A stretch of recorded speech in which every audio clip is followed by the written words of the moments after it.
우리나라 인구조사가 5년에 한 번씩 있다고 합니다. 그런데 오늘 성경의 이스라엘은 인구조사가 아주 드문 일이었습니다. 첫 번째 인구조사는 출애굽한 이후 1년 지났을 즈음 그 시내산에서 모세가 그 십계명 두 돌판을 받게 되죠. 그 돌판을 받는 그 즈음에 그 시내산 그 자락에 이스라엘 백성들이 이제 진영을 꾸리게 되죠. 거기서 첫 번째 인구조사가 있었다라는 겁니다. 그리고 나서 40년이 지났습니다. 40년이 지난 다음에 이제 광야 생활을 마무리하려는 이제 마지막 시기가 된 이 즈음에 하나님께서 또다시 인구조사를 명령하십니다. 오늘 이게 하나님께서 40년 만에 그 인구조사를 명령하시는 건데 그게 이유 없이 하신 명령이 절대 아닐 거라는 거죠. 분명한 목적과 의도가 있는 인구조사였을 거라는 겁니다. 그래서 이제부터 우리는 이 하나님의 두 번째 인구조사 명령을 살펴보면서 여기에 담긴 하나님의 목적과 의도가 무엇인지를 우리가 함께 묵상해 보려고 합니다. 첫 번째로는요, 인구조사를 하는 목적이 성경에 나오기를 군대를 재정비하기 위해서다. 군대를 편성하기 위해서. 왜요? 이제 가나안에 들어가면은 계속 전쟁을 하거든요. 성경을 보니까 15년 동안 계속 전쟁을 여호수아의 지휘 아래 전쟁을 하게 됩니다. 그거를 위해서 군대를 정비하고자 재편하고자 인구조사를 명령하시죠. 그게 2절입니다. 우리 2절 말씀 같이 읽겠습니다. 이스라엘 자손의 온 회중의 총수를 그들의 조상의 가문을 따라 조사하되 이스라엘 중에 20세 이상으로 능히 전쟁에 나갈 만한 모든 자를 계수하라 하시니. 아멘. 20세 이상으로 능히 전쟁에 나갈 만한 모든 자를 계수하라. 이게 하나님의 그 인구조사의 기준입니다. 다만 조건이 뭐죠? 여기서 열에는 레위 지파는 빼라. 레위 지파는 계수하지 말아라입니다. 우리가 알다시피 군대를 정비하기 위한 이 인구조사기 때문에요. 레위 지파는 성막과 제단에서 봉사하는 역할만 담당하지 전쟁에 나가지 않았던 것이죠. 그렇기 때문에 레위 지파를 제외한 나머지 지파들이 20세 이상으로 전쟁에 나갈 만한 모든 자를 이제 계수하게 됩니다. 1차 인구조사와 비교해 봤을 때요. 1차 인구조사를 명령하실 때도 그 목적이 하나님의 목적이 이것과 비슷했습니다. 아니 같았습니다. 군대가 없던 이스라엘에 군대를 조직하기 위해서 하나님께서는 출애굽한 직후에 20세 이상 된 남자를 계수하게 하시죠. 이게 첫 번째 인구조사였습니다. 그때 계수된 인구 20세 이상 된 남자가 60만 3,550명이었습니다. 예전에 한번 이런 뉴스를 봤습니다. 이 아프리카 쪽인데요. 아프리카 내전이 극심한 나라였습니다. 10살 정도 된 아이가 총을 메고 있는 그 사진을 거기서 그 뉴스에서 보도해 주는 걸 봤습니다. 얼마나 마음이 안쓰럽던지요. 아직 몸도 다 자라지 않았고 마음도 제대로 자라지 않았을 그 아이들이 전쟁이라는 참혹한 현실에 던져져 있는 모습 참 안타까웠습니다. 뭐 다른 분들도 대부분 비슷한 안타까움을 느끼실 것 같습니다. 오늘 하나님께서는 전쟁에 나갈 사람의 기준을 20세 이상이라고 말씀을 하고 계시죠. 그때가 되면 20살이 넘으면 적어도 근육이 붙고 힘이 생기는 나이가 되기 때문일 겁니다. 여기서 우리는 이것을 생각해 봐야 됩니다. 주님이 우리를 하나님의 자녀로 부르신 이유. 우리를 하나님의 자녀로 부르신 이유가 무엇이겠습니까? 바로 싸우라고 부르신 겁니다. 전쟁에 나가서 싸우라고 우리를 부르신 거라는 거죠. 죄와 싸우고요. 어둠의 세력과 싸우라고 우리를 빛의 자녀로 삼아 주신 거라는 겁니다. 처음 우리가 신앙생활을 시작할 때는 어린아이와 같은 아장아장 걸음마 하는 그러한 신앙이었을 겁니다. 그때는요, 주님께서 우리를 더 특별하게 돌봐 주셨습니다. 죄에 넘어져도요, 용납해 주시고요, 품어 주시고요, 다독여 주시고 그랬을 겁니다. 그런데요, 여러분, 계속 그러면 안 됩니다. 10년, 20년, 30년 됐는데 계속 어린아이 같은 신앙으로 하나님한테 떼쓰고 투정 부리고 하나님 말씀 어긋나게 죄와 타협하고 계속 어린아이 같으면 안 된다는 겁니다. 믿음이 자라가고요. 영적인 근력이 강해져서 영적인 어른이 돼야 한다는 겁니다. 그렇게 해서 죄를 분별하고 유혹을 뿌리칠 수 있게 되어야 한다는 거죠. 이 땅에서 믿음의 선한 싸움을 싸워 나갈 만큼 우리는 계속 자라가야 합니다. 디모데후서 2장 3절이 그래서 이렇게 우리에게 권면합니다. 우리 주보를 보면서 디모데후서 2장 3절 말씀을 같이 읽습니다. 너는 그리스도 예수의 좋은 병사로 나와 함께 고난을 받으라. 주님께서 어떻게 말씀하십니까? 고난이라는 영적 전투의 현장을 만나게 될 텐데 너는 그리스도의 예수의 좋은 군사로 당당히 서서 싸워 승리해라. 이게 우리를 하나님께서 부르신 이유라는 겁니다. 그런데 여전히 어린아이와 같은 모습으로 있으면 되겠습니까? 어린아이가 총을 메고 있다. 그거는요, 이상한 모습이에요. 안타까운 모습일 뿐입니다. 우리는 한 분 한 분이 다 영적인 어른으로 자라나서 믿음의 선한 싸움을 싸우고 그 싸움을 승리하는 은혜가 있기를 소망합니다. 이렇게 첫 번째, 두 번째 이 두 번의 인구 조사는요. 이스라엘 백성들 가운데 전쟁에 나갈 인원을 조사해서 군대를 재편하는 것이 목적이었죠. 그리고요. 이번에 두 번째 인구 조사는 첫 번째 인구 조사와는 좀 다르게 한 가지 목적이 더 있었음을 성경이 증거하고 있습니다. 바로 영토 분배였습니다. 54절 말씀인데요. 우리가 읽지는 않았지만 민수기 26장 54절 말씀을 성경을 보면서 지금 이 시간 함께 읽으려고 합니다. 54절 말씀 함께 읽습니다. 수가 많은 자에게는 기업을 많이 줄 것이요 수가 적은 자에게는 기업을 적게 줄 것이니 그들이 계수된 수대로 각기 기업을 주되. 아멘. 하나님께서 명령하시는 것은 각 지파별로 몇 명이나 싸울 사람이 있느냐를 그 인원수를 알아보게끔 하신 거죠. 계수하게끔 하신 거죠. 그리고 나서 그것이 서로 군대를 편성할 뿐만 아니라요. 가나안 땅, 약속의 땅에 들어갔을 때에 그 땅을 분배하는 기준을 삼는다라는 겁니다. 많은 인원을 보유하고 있는 지파는 많은 땅을 주고 적은 인원을 보유하고 있는 지파는 적은 땅을 줄 것이다. 말씀하시죠. 그리고 그 약속의 땅을 하나님께서 주시겠다라고 하는 그 약속이 레위기 20장 24절에 나오는 것이죠. 제가 대신하여 읽습니다. 내가 전에 너희에게 이르기를 너희가 그들의 땅을 기업으로 받을 것이라. 내가 그 땅 곧 젖과 꿀이 흐르는 땅을 너희에게 주어 유업을 삼게 하리라 하였노라.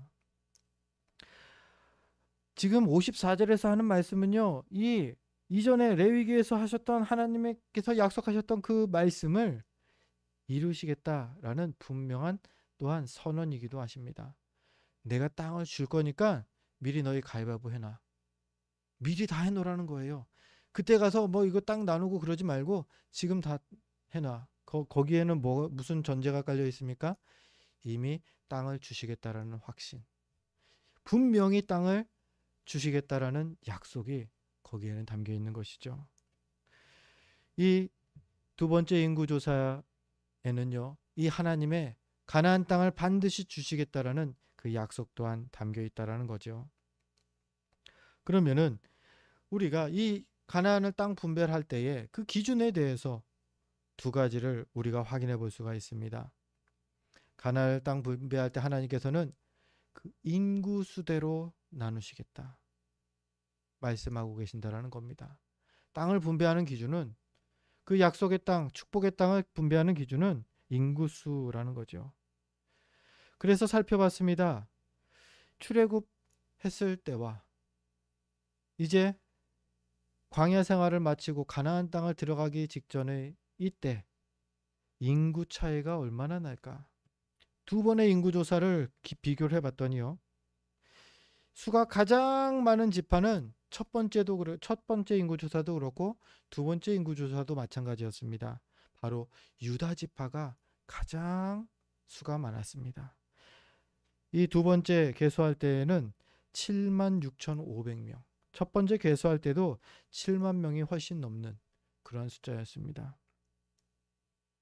비슷한 그 숫자로 유다 지파는 이스라엘 가운데 가장 수가 많은 지파로 그 지파였고요. 그래서 하나님의 이 약속의 말씀대로 분배의 기준대로 가나안 땅에서 가장 큰 땅을 분배받게 되고요. 그 후로도 이스라엘의 12지파의 중심 지파가 되게 되지요. 그런데요, 이 반대의 경우도 있더라고요. 이 12지파 가운데에 수가 가장 많은 지파는 유다 지파고요. 수가 가장 적은 지파, 두 번째 인구 조사를 했을 때 가장 적은 지파가 어디였는지를 찾아보니까요. 시므온 지파였습니다. 시므온 지파는요. 22,200명. 싸움에 나갈 인원수를 세어봤더니 22,200명 뿐이었다라는 겁니다. 이게 왜 이상하냐? 1차 조사 때만 해도 그렇지 않았거든요. 40년 전 1차 조사할 때 시몬 지파의 그 수를 찾아봤더니요. 59,300명이었습니다. 유다 지파, 단 지파를 빼고요. 첫 번째 인구 조사에서는 시몬 지파가 세 번째였다는 거예요. 유다, 단, 시몬. 그만큼 거대 지파였다는 거죠. 시몬 지파가. 그런데 40년 사이에 37,100명이나 줄어들었다는 겁니다. 싸울 그 인원이. 여기도 우리나라처럼 인구 절벽에 만났을까요? 그런 건 잘 모르겠습니다. 그런데요, 다른 지파들도 똑같이 줄었다라고 하면은 인구 절벽이 많네. 무슨 큰 일이 있었나 보네 할 텐데요. 다른 지파들 가운데는 오히려 더 많이 늘어난 지파들이 여럿 있다라는 겁니다. 심지어 므낫세 지파는요. 이 40년 사이에 2만 명이나 늘어납니다. 3만 명대에서 5만 명대로 쭉 늘어나 버렸어요. 그런데 우리가 지금 보고 있는 시므온 지파는 인구가 37,100명이나 확 줄어버린 겁니다. 성경은 이 사실을 일부러 우리에게 드러내고 있습니다. 숫자들을 명시하면서 일부러 우리에게 보여주십니다. 왜요? 그거는요. 시므온 지파가 40년 광야 생활을 제대로 통과하지 못했기 때문이죠. 40년 광야 시험, 그것을 잘 지나가지 못했다는 거예요. 대표적으로요. 우리가 지난 시간 24장에서 살펴봤죠. 25장이죠. 25장에서 지난 25장에서 봤을 때 어떤 사건이 있었습니까? 이스라엘 백성들이 모압과 미디안 여인들과 음행을 하는 사건이 일어납니다. 그런데 이 사건이 이스라엘 모든 지파에서 전체적으로 일어났냐? 그건까지는 확실하지는 않습니다. 그런데 미루어 짐작해 볼 때는요. 여기 시므온 지파의 시므리가 시므온 지파의 지도자인데 그가 한 여인을 데리고 갔다가 비느하스에게 죽임을 당하죠. 그러면서 하나님의 진노가 이제 사그라들게 되죠. 이걸로 미뤄봤을 때요. 지금 이 음행의 주축이 시므온 지파였다라고 학자들은 해석한다라는 거예요. 이때 이 음행 사건으로 사건으로 인해서 하나님께서 백성들에게 전염병을 주셨고, 그로 인하여서 죽게 된 인원수가 2만 4천 명이었죠. 대체로 시므온 지파가 아니었을까 해석한다라는 거죠. 그러지 않고서는 59,300명에서 22,200명으로 뚝 떨어질 수가 없는 거예요. 비단 이뿐만이 아니라는 겁니다. 40년 광야 훈련 동안 이들은 여러 모습에서 죄와 타협했고 유혹에 넘어갈 때마다 하나님의 진노를 받아서 많이 죽게 된 것을 우리가 짐작해 볼 수가 있습니다. 그리고 결과적으로 결국 가나안 땅을 들어갈 때에 이 시므온 지파는 가장 적은 땅을 받게 되지요. 이 시므온 지파처럼 처음보다 상급이 줄어드는 거 너무 부끄러운 일이 아닐까 생각을 합니다. 그런데 우리도 충분히 겪을 수 있는 일입니다. 두렵고 떨림으로 항상 깨어있지 않으면요, 한순간에 쓰러지고 넘어질 수 있게 되는 겁니다. 바라기는 말씀과 기도로 늘 깨어 있으셔서 죄의 유혹에 흔들리지 않기를 소망합니다. 이 가나안 땅을 분배하는 기준 첫 번째는 인구수대로 해라라는 것이었고요. 두 번째는 보니까요, 조금 특이합니다. 55절입니다. 55절 말씀 우리 성경을 보면서 같이 또 읽겠습니다. 오직 그 땅을 제비 뽑아 나누어 그들의 조상 지파의 이름을 따라 얻게 할지니라. 아멘. 제비 뽑기를 하랍니다. 제비 뽑기로 땅을 나누라고 합니다. 여러분, 이거 미신 아닙니까? 어떻게 제비 뽑기로 하나님의 뜻을 선택하고, 국회의원 뽑는데 제비 뽑기로 뽑으면 되겠습니까? 한 교회에서 목사를 선출하는데 제비 뽑기 하면 되겠습니까? 성경은 그게 하나님 뜻이라면 된다입니다. 우리가 생각해야 될 것은 그것입니다.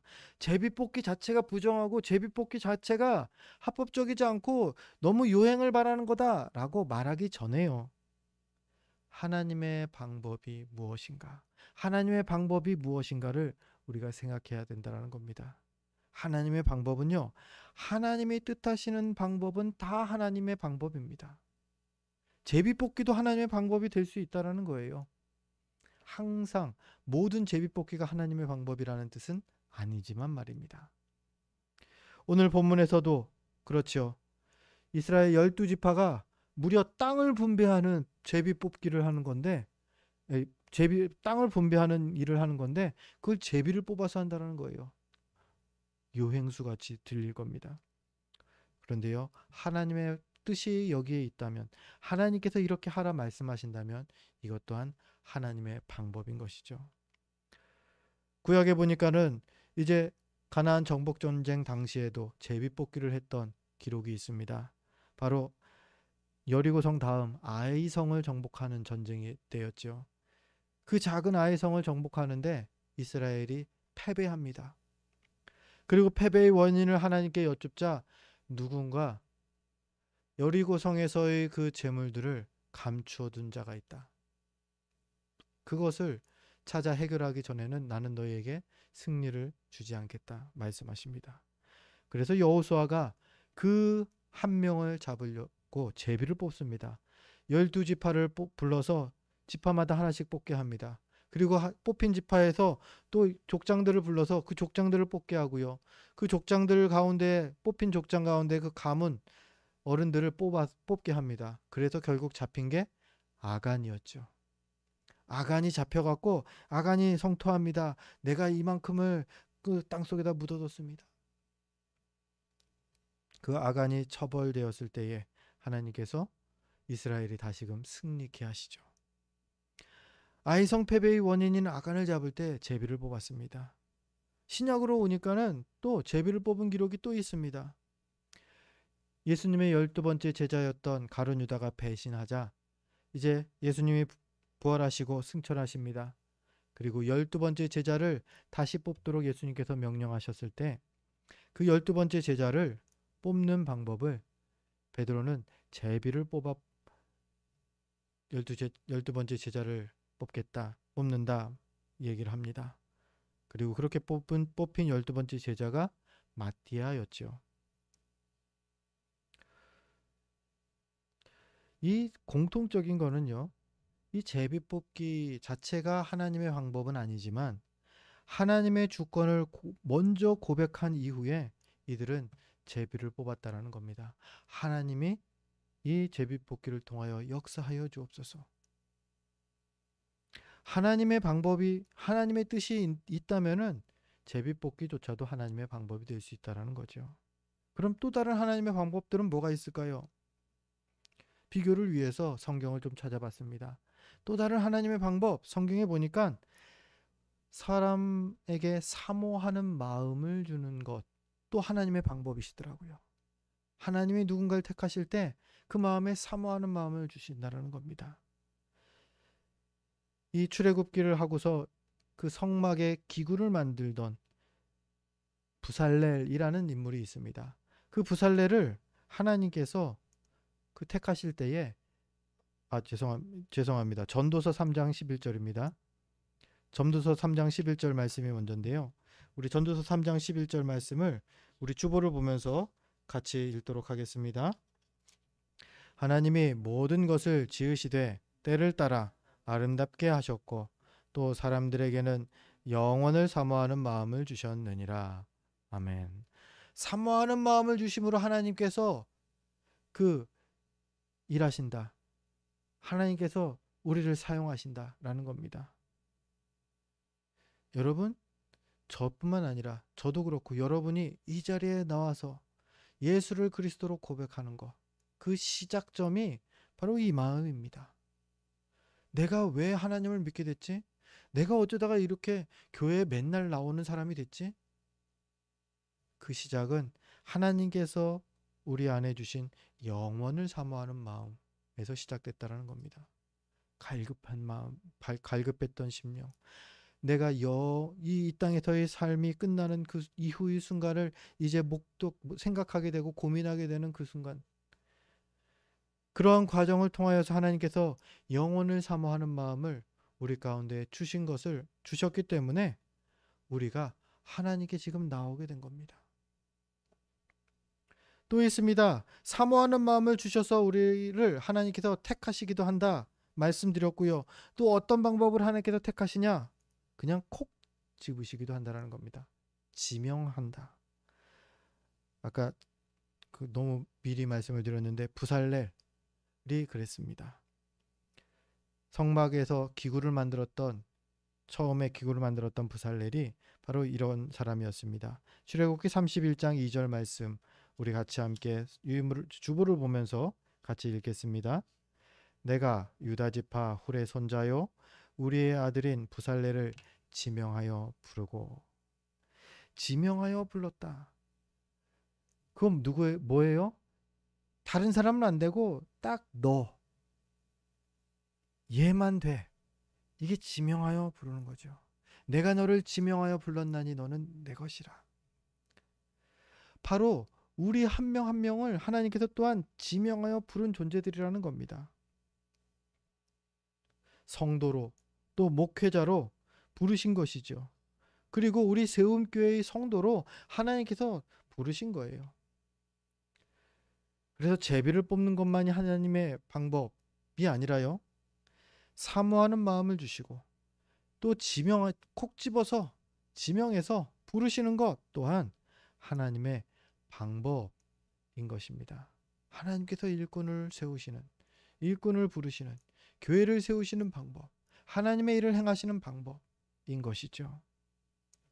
오늘 이스라엘 백성들에게는 제비를 뽑는 방법으로 그들에게 하나님의 방법을 명령하십니다.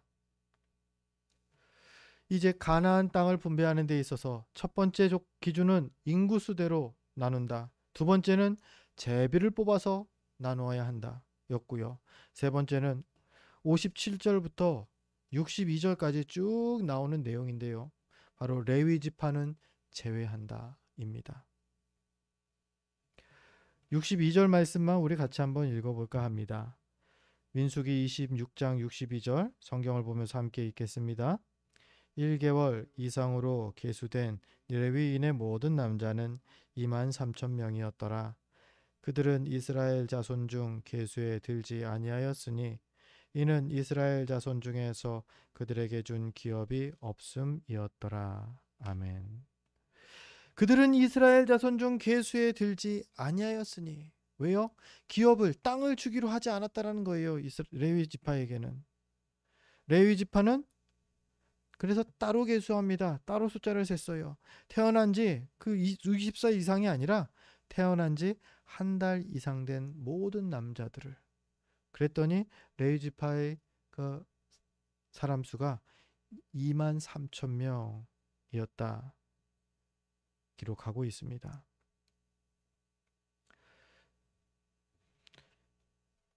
자, 이렇게 해서 하나님께서는 두 번째 인구 조사에 하시는 목적을 우리에게 말씀해 주십니다. 첫 번째는 군대를 재정비하는 것이었고요. 두 번째는 가나안 땅을 분배하기 위해서. 레위 지파는 안 받으니까 세지 말아라 말씀하셨고요.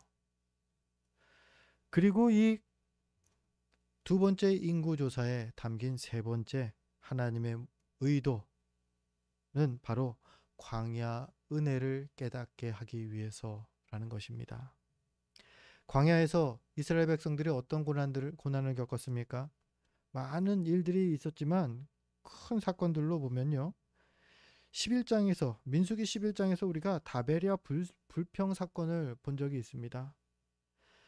사람들이 다베리아 그 지역 지방에서 막 악한 말로 하나님을 막 원망하는 겁니다. 물론 원망의 이유는 성경에 나오지 않았지만요. 그러자 하나님께서 진노하셔서 여호와의 불이 진영 끝을 불살랐다. 성경은 말합니다. 그때 사람들이 많이 죽었겠죠. 또 14장을 보니까요. 12정탐꾼을 보냈다가 이제 도착해서 보고를 받는 장면이 나옵니다. 정탐꾼들의 보고를 듣고서 10정탐꾼들의 보고를 듣고 백성들이 불평하기 시작하죠. 하나님을 원망하고 모세를 미워합니다. 그러자 하나님께서 너희 40년 동안 광야 돌게 하겠다. 하나님께서 그 불평에 대한 징계를 내리시죠. 그랬는데 백성들이 어떻게 하냐면요. 잘못했다고 하면서 올라가지 말라고 하는데 굳이 싸우러 전쟁하러 가버립니다. 그래서 가나안 사람들하고 싸워서 많이 패배합니다. 이때도 많이 죽었겠죠. 16장입니다. 고라 자손들이 반역을 합니다. 그 반역한 것에 동조하는 이들 또한 있었습니다. 그래서 결과적으로 땅이 갈라져서 고라 집안 사람들이 죽고요. 그리고 거기에 동조했던 250명의 지도자들은 여호와의 불에 불타 죽습니다. 이때도 꽤 많이 죽었네요. 21장입니다. 광야에서 또 겪었던 고난, 불뱀 사건이 있습니다. 여러 가지 이유로 또 이스라엘 백성들이 하나님을 불평하고 원망하니까 하나님께서 맹독을 가진 불뱀을 백성들에게 보내시죠. 거기에 물려서 사람들이 많이 죽게 됩니다. 그때 모세가 놋뱀을 만들어서 높이 들고 그것을 바라보는 이마다 살게 되었다. 이 사건이 바로 또 이때 많은 이들이 죽게 되었을 겁니다. 그리고 24장에 보니까 25장이죠. 지난주 모압과 미디안 여인 그들과 음행했던 사건이 또 나오죠. 시므온의 지도자 시므리가 비느하스에게 죽임을 당하자 하나님의 진노가 멈췄지만 그 전까지 전염병으로 2만 4천 명이 죽었다. 성경은 기록하고 있습니다. 여러분, 이 정도의 일들이 있었는데 한번 상식적으로 생각해 보면 이스라엘 백성들이 인구수가 감소하는 게 자연스럽지 않을까요? 광야 생활 얼마나 척박합니까? 제대로 먹을 거 마실 물도 부족할 텐데 당연히 인구수가 줄어야 되는데 그러지 않았다라는 거죠. 그러면서 하나님께서 말씀하시는 겁니다.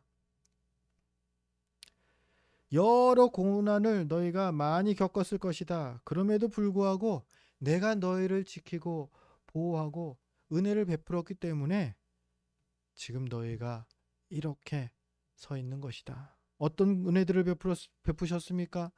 홍해를 가르셨죠. 애굽 군대들을 그 물에 수장시켰습니다. 추격하지 못하도록. 반석에서 내는 물을 내셔 그 물을 마시게 하셨습니다. 만나와 메추라기를 먹으며 굶지 않게 하셨습니다. 여러 이민족과의 전투에서 싸워서 이기게 하셨습니다. 그리고 정말 신기한 게 옷이 헤어지지를 않게 입은 옷이 40년 동안 이게 닳지를 않는 겁니다.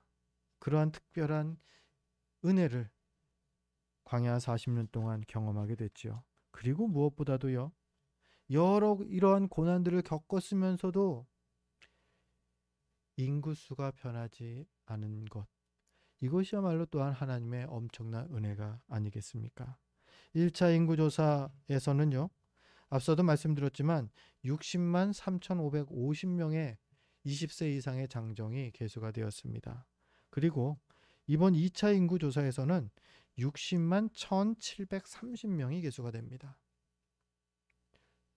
거의 차이가 안 나고 있죠. 2,000명도 차이가 안 납니다. 생각해 보십시오. 430년 애굽 생활하는 동안에요. 70명의 야곱의 가족들이 애굽으로 이주했는데 430년 사이에 200만 명으로 급수적으로 늘어났습니다.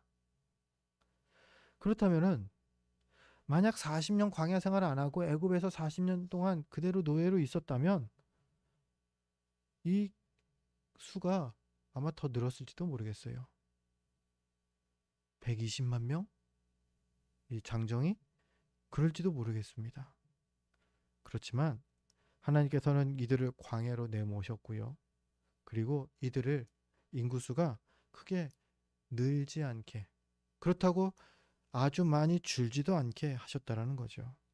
저는 이것이 그런 거라 생각합니다. 미국 개척 시대에는 그랬다고 해요. 말을 타고 막 달려서 이 내 땅, 이 편말을 그 꽂는 데까지가 진짜 자기 땅이 됐대요.